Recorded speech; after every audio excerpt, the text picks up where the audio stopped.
शुरू होते ही हम एक लड़की को पिलर से बंधा देखते हैं। उसे किडनैप किया गया था। किडनैपर जैसे ही उसके पास आया वो रोने लगी, गिड़गिड़ाते हुए अपनी जान की भीख मांगने लगी। मुझे छोड़ दो, इसके बदले तुम्हें जितने पैसे चाहिए मैं दूंगी। पर किडनैपर बोला, चुप चुप कर जाओ, पैसों की नहीं तुम्हारे खून तुम्हारे जिस्म की भूख है मुझे। ये कहकर वो उसे खोलते हुए एक दूसरे रूम में ले जाकर चेयर से बांध देता है और उसके सामने उसके बॉयफ्रेंड को लेकर आता है जो फिल वक्त बेहोश था। लड़की एक और मरतबा उनकी जान छोड़ देने की रिक्वेस्ट करती है तो वो गुस्से में बोलता है, समझ नहीं आई, पैसे नहीं चाहिए, अपनी बेटी के लिए कर रहा हूँ ये सब। लड़की दोबारा पैसों की लालच देते हुए कहती है, तुम्हारी बेटी को जो चाहिए मैं उसे दूंगी, उसके इलाज पे जितना खर्चा आया मैं उठाऊंगी, बस तुम हमें छोड़ दो। लेकिन आदमी का जवाब अब भी ना था। वो कहता है, तुम्हारे पैसे मेरी बेटी को नहीं बचा सकते क्योंकि वो मर गई है और अब उसे वापस पाने के लिए मैं तुम दोनों की लाशें सटाना को दूंगा, जिसके बदले वो मुझे मेरी बेटी वापस कर देगी। ये कहती ही एक अजीब सी जिंदा डॉल उनके सामने आकर खड़ी हुई,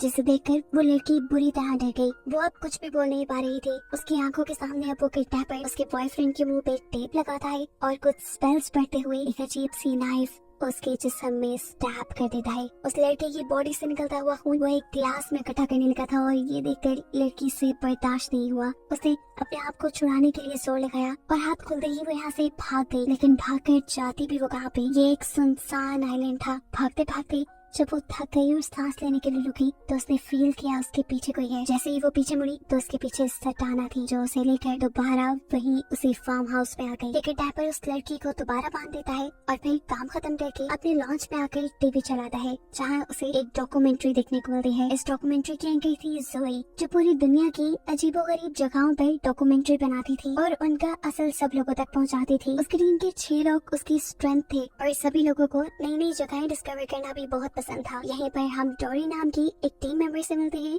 जो इन सबसे यंग है और इनकी सोशल मीडिया मैनेजर है। वो इस टाइम जोई को कुछ ईमेल्स और लेटर हार्ड फॉर्म में देती है। उनमें से एक के अलावा जोई सभी के ऊपर ज्यादा ध्यान नहीं देती। वो लेटर एक इनविटेशन की शक्ल में था और असल में एक इनविटेशन भी था। कोई आदमी जोई और उसकी टीम को अपने आइलैंड पे बुला रहा था जिसके बारे में बहुत सी डरावनी कहानियां मशहूर थी। इस आइलैंड को सुनकर जोई और उसकी पूरी टीम एक्साइटेड हो जाती है क्योंकि फाइनली उनको काफी अर्से बाद कुछ बहुत ही ज्यादा इंटरेस्टिंग मिल रहा था अपनी डॉक्यूमेंट्री के लिए। सीन कट होकर दोबारा उसी आइलैंड को दिखाया जाता है जहाँ पे किडनैपर उस लड़की के पास आया। लड़की अब रो रही थी। वो जानती थी कि आदमी उसके ऊपर रहम नहीं करेगा, लेकिन हुआ उसकी एक्सपेक्टेशन से बिल्कुल अलग। किडनैपर उससे माफी मांगने लगा। किडनैपर ने उसे बोला, मुझे माफ कर देना, तुम्हें मेरी वजह से जितनी भी तंगी हुई है मैं उसके लिए तुमसे माफी मांगता हूँ। ये सुनकर वो लड़की बेहरान थी। इससे पहले कि वो किडनैपर पे पूरी तरह ट्रस्ट कर पाती, किडनैपर उसका मुंह पकड़कर उसकी गर्दन तोड़ देता है और लड़की मर जाती है। खैर अब दिखाया जाता है कि जोई की पूरी टीम उस आइलैंड पे जाने के लिए सबसे पहले एक बोट का इंतजाम करती है।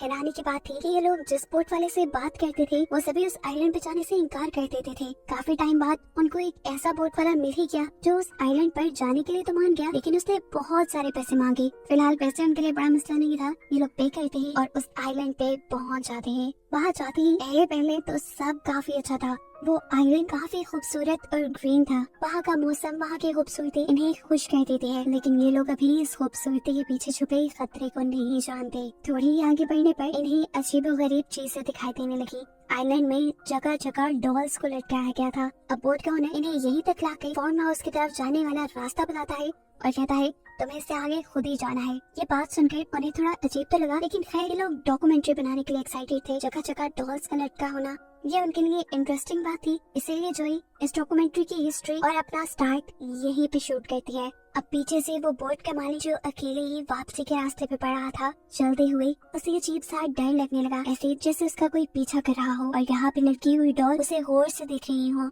ये सारी चीजें फील होने पर वो वहाँ से भागने लगता है और अचानक उसके सामने संताना डॉल आकर खड़ी हो जाती है। ये वही डॉल है जिसकी कहानियां उसने सुन रखी थी। वो डॉल से कहता है, प्लीज मुझे छोड़ दो, मुझे बख्श दो, मैं तो यहाँ पर कुछ लोगों को छोड़ने आया था, तुम उन सबको मारते ना, उसके बदले तुम मुझे छोड़ दो। लेकिन संताना उसके सुनते नहीं और उसका मुंह पकड़ते हुए गर्दन को मोड़कर उसे मार देती है।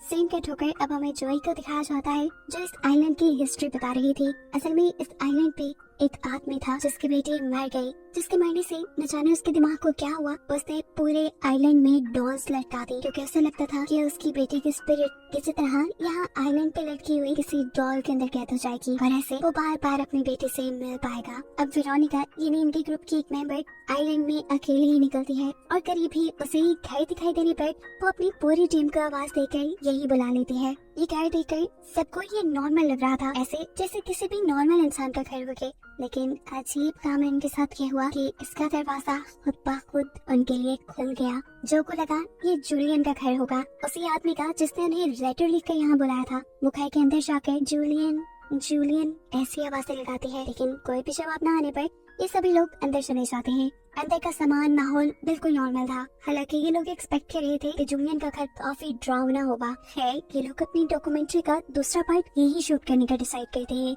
जोई बोलना स्टार्ट करती है और कैमरामैन रिकॉर्डिंग करना शुरू कर देता है। रिकॉर्डिंग करते हुए उसे जोई के ठीक पीछे सोफे पर सेंटाना बैठे दिखाई देती है। इस सबसे वो बुरी तरह डर गया। उसने रिकॉर्डिंग रोक दी और ये बात अपने पार्टनर्स को बताई। सभी थोड़ा थोड़ा डर चुके थे, लेकिन तभी अचानक पीछे से जूलियन आ गया। उसकी एंट्री भी सबको हिला दी थी, लेकिन वो सबको काम डाउन करता है और यहाँ आने के लिए वेलकम कहता है। रात हो चुकी थी। रात में वो सबके लिए बोनफायर भी चलाता है और उनसे बातें करता है। जूलियन उन्हें बताता है कि पहले बहुत से लोग इस आइलैंड पे आया करते थे, इस आइलैंड को विजिट करने के लिए। पहले मुझे लगता था कि वो लोग मेरे लिए आते हैं, मेरा दुख बांटने के लिए आते हैं, लेकिन फिर वक्त गुजरा और मुझे एहसास हुआ ये लोग तो यहाँ सिर्फ एंजॉय करने के लिए आते हैं। तो उसके बाद से मैंने इस आइलैंड पे सब लोगों का आना बंद कर दिया। वो अब जोई को बताता है कि मैंने आपकी टीम को इसलिए यहाँ बुलाया ताकि आप सब लोगों को बता सके कि मेरी बेटी मरी नहीं है। ये बात सुनकर वहाँ बैठे सारे लोग शॉक रह जाते हैं कि जूलियन ये क्या कह रहा है। तब जूलियन बताता है मेरी बेटी मरी नहीं है, उसकी सोल इसी आइलैंड पे है लेकिन उसकी बॉडी नहीं, और मैं उसी की याद में इस आइलैंड पर डॉल्स लटकाता रहता हूँ ताकि उसकी रूह को सुकून मिलता रहे और वो उन डॉल्स में खोई रहे। सारी बातें खत्म होने के बाद वो इन सबसे कहता है कि रात में साइलेंट पे ठंड हो जाती है, आप लोगों को ब्लैंकेट लेकर सोना चाहिए। अगर आप चाहें तो मेरे भी घर स्टे कर सकते हैं, लेकिन ये सब लोग इनकार कर देते हैं और जोई से कहते हैं असल में हमें रात के वक्त यहाँ की कुछ शॉट्स लेने हैं, ऐसे में आप डिस्टर्ब हो जाएंगे। कोई बात नहीं, हमें टेंट्स में कोई प्रॉब्लम नहीं होगी। जूलियन अपने घर चला जाता है, ये सब अपने अपने टेंट्स में चले जाते हैं, जबकि इनमें से कपल यहाँ पास के फार्म हाउस के बेसमेंट में चले जाते हैं रात गुजारने के लिए। अभी ये लोग यहाँ पर सो ही नहीं थे कि इन्हें बाहर से किसी के हंसने की आवाज आने लगी। पहले तो इन्हें लगा कि वेरोनिका और टोरी इन्हें तंग कर रही होंगी, लेकिन फिर अचानक इनके सामने आ गई और इनकी कुछ सोचने से पहले ही सेंटाना ने उस आदमी के ऊपर हमला करके उसे मार डाला। उसकी वाइफ डरकर जोर से चीख मारती है और अगले ही सेकंड सेंटाना उसका भी काम तमाम कर देती है। वेरोना और टोरी इस टाइम आइलैंड के विजिट पे निकले हुए थे, जहाँ आइलैंड में इन्हें काफी सारी डॉल्स नजर आ रही थी। टोरी का मानना था ये सच में कोई पैरानॉर्मल एक्टिविटी है, यानी कोई डरावनी कहानी है इसके पीछे, लेकिन वेरोना इसे एक्सेप्ट नहीं कर रही थी। ऐसे में दोनों के दरमियान में बहस हो जाती है और वेरोना उसी में टोरी को वही आइलैंड में छोड़कर वापस आ जाती है। टोरी अब जोई के पास आती है जो स्क्रिप्ट लिख रही थी। यहाँ सर्दी भी बहुत थी, उसके पास ब्लैंकेट भी नहीं था। वो टोरी को बताती है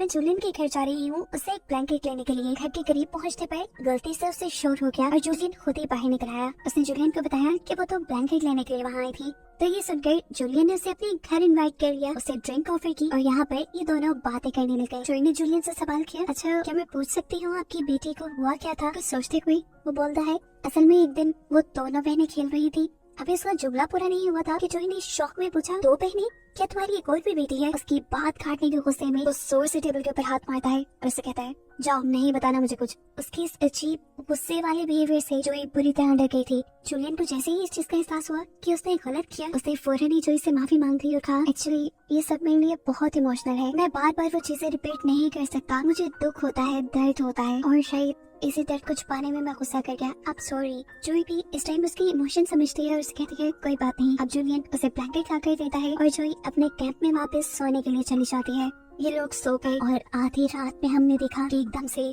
कोई जोई के पीछे आकर खड़ा हो गया और उसने जोई का मुंह पकड़कर उसकी गर्दन तोड़ के उसे मार डाला। एकदम से जोई की आंखें खुली और हमें पता चला ये सब जो हमने देखा वो सिर्फ जोई का एक ख्वाब था। उसने ख्वाब में देखा था कि सेंटाना ने उसे मार दिया। वो डरकर उठ गई थी। उठते ही उसने देखा कि ये सुबह का वक्त था और उसके बाकी मेंबर्स भी उठ चुके थे और उसी का इंतजार कर रहे थे। अभी तक इनके ग्रुप के वो दो मेंबर मिसिंग थे जिन्हें रात हमने मरे हुए देखा है। उनके यहाँ न होने की वजह इन लोगों को उनका इनसेंसिबल बिहेवियर लगता है। अब ये लोग उनके बगैर ही अपना काम स्टार्ट करने का सोचते हैं, लेकिन जो ऐसा नहीं चाहती थी। जो को लग रहा था कि हो सकता है वो किसी मुसीबत में में फंस गए हो, हमें उन्हें ढूंढना चाहिए। उसकी बात सुनते हुए उसका साथी कहता है, अच्छा ठीक है, मैं और टोरी जा रही है शूटिंग के लिए, आप दोनों जाकर उन दोनों को ढूंढ लो। अब टोरी उस लड़की के साथ आ गई थी जूलियन के घर पे, जो इस टाइम लॉक था, और जूलियन खुद था इस टाइम जंगलों में। वो एक दरख्त के सामने खड़ा था जिसके ऊपर ग्रीन कपड़ों वाली डॉल लटकी हुई थी। वो अजीब तरीके से डॉल की तरफ देखकर मुस्कुराता है और डॉल भी उसे देखकर मुस्कुराने लगती है। यहाँ पर टोरी और उस दूसरे लड़के ने जूलियन का घर खोल लिया था। ये लोग उसके अंदर चले जाते हैं और जूलियन का इंतजार करने लगते हैं। काफी देर तक वो नहीं आया। उस लड़के ने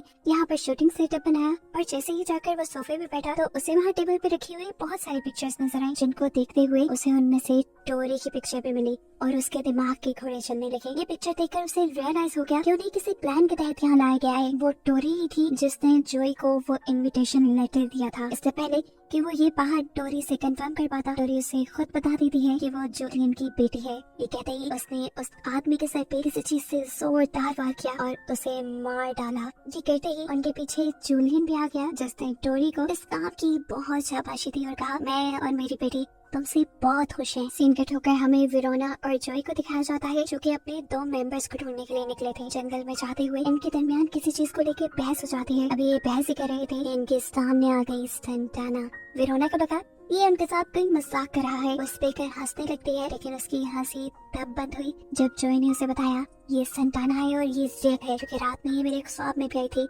अगर हमें बचना है तो भागना पड़ेगा। वो दोनों भागने लग जाती हैं और तभी जॉय को एक शॉटगन नजर आता है। वो वेरोना का आवाज देती रह जाती है, इधर से भागो, लेकिन वेरोना उसकी एक नहीं सुनती और ऐसे ये दोनों अलग हो जाते हैं। अब जहाँ से जॉय भाग रही थी उसके पीछे एकदम से जूलियन आकर उसके मुंह पे कपड़ा रख के उसे बेहोश कर देता है, जबकि वेरोनिका एक ओल्ड घर के अंदर छुप जाती है। वो जिस घर में थी, इसी घर के अंदर तो उनके दोनों साथियों की लाशें थी, जिन्हें देखकर वेरोनिका का तो हाल ही बुरा हो गया। इससे पहले कि वो कुछ सोच लिया करती, उसके पीछे सेंटाना आकर उसके सर पे मारते हुए उसे बेहोश कर देती है। अब वेरोनिका और जॉय को जब होश आया तो वो दोनों जूलियन के घर पे थी, जो यहाँ पर जब अपने एक दूसरे साथी की डेड बॉडी देखती है तो उसकी भी हालत बुरी होने लगी। उसे अपना यहाँ आने वाला फैसला सबसे बुरा लग रहा था, क्योंकि इस फैसले ने उसके दोस्तों की जान ले ली थी। सब मर गए थे, लेकिन तभी इन दोनों के सामने आ जाती है टोरी, जिसे जिंदा और सही सलामत देखकर ये हैरान हो जाते हैं। टोरियन से कहती है, हैरान होने की बात नहीं, मैं ही तुम्हें यहाँ लेकर आई हूँ। वो अब अपनी जूलियन के साथ बचपन की फोटोज दिखाती है। पिक्चर्स में जूलियन और उनके साथ सेंटाना भी थी। उसकी सारी बातें सुनकर वेरोनिका उसे बद्दुआएं देने लगी थी,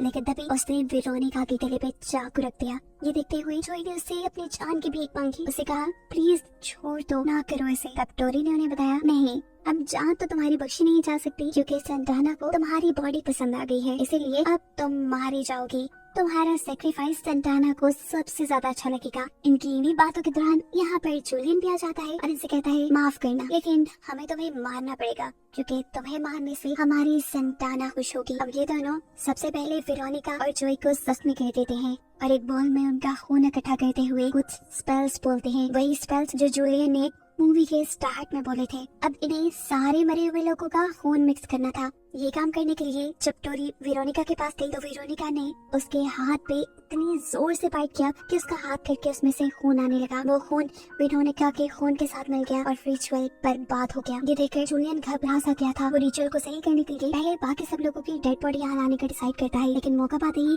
जोई पीछे से अपने आप को छुपा कर वहाँ से भाग जाती है। जूलियन उसका फील्ड तक तो पीछा कर लेता है, लेकिन यहाँ से भी वो उसे चकमा देकर एक पुराने घर तक पहुँच गई, जहाँ उसके पुराने साथियों की लाश थी। जूलियन उसे ढूंढते हुए यहाँ भी आ गया था, लेकिन इस जगह का एक फायदा हुआ कि जोई को छुप कर जूलियन पे वार करने का मौका मिल गया। जैसे ही जूलियन उसके सामने आया, उसने यहाँ पड़े हुए एक स्टील रॉड से उसे मार डाला। उसे मारते ही यहाँ पे टोरी आ गई, जो अपने डैड को मरा हुआ देखकर बहुत दुखी हो चुकी थी। इससे पहले कि वो जोई को कुछ कहती, जोई उसे भी मार देती है। अब वो बुरी तरह रो रही थी, क्योंकि वो जानती थी ये सब जो उसने किया वो उसने खुद नहीं किया, बल्कि उससे शैतानी ताकतों ने करवाया है। अभी वो ये सब सोच रही थी कि एकदम से उसके सामने सेंटाना आ गई और सेंटाना ने उसे गले से पकड़ते हुए मार दिया। इसके बाद सेंटाना ने अपना रिचुअल खुद पूरा किया और सभी लोगों का खून मिलाते हुए अपने आप को एक ह्यूमन बॉडी के अंदर चेंज कर लिया। कहानी के आखिर में दिखाया जाता है कि सेंटाना अब इस आइलैंड पे अकेली ही रहती है। जोई और उसकी पूरी टीम मारी जा चुकी है, जबकि सेंटाना जोई जैसे और मासूम लोगों का इंतजार कर रही है ताकि उसकी शैतानी ख्वाहिशात पूरी हो सके। और बस इसे ही बताते हुए ये कहानी यहाँ खत्म हो जाती है।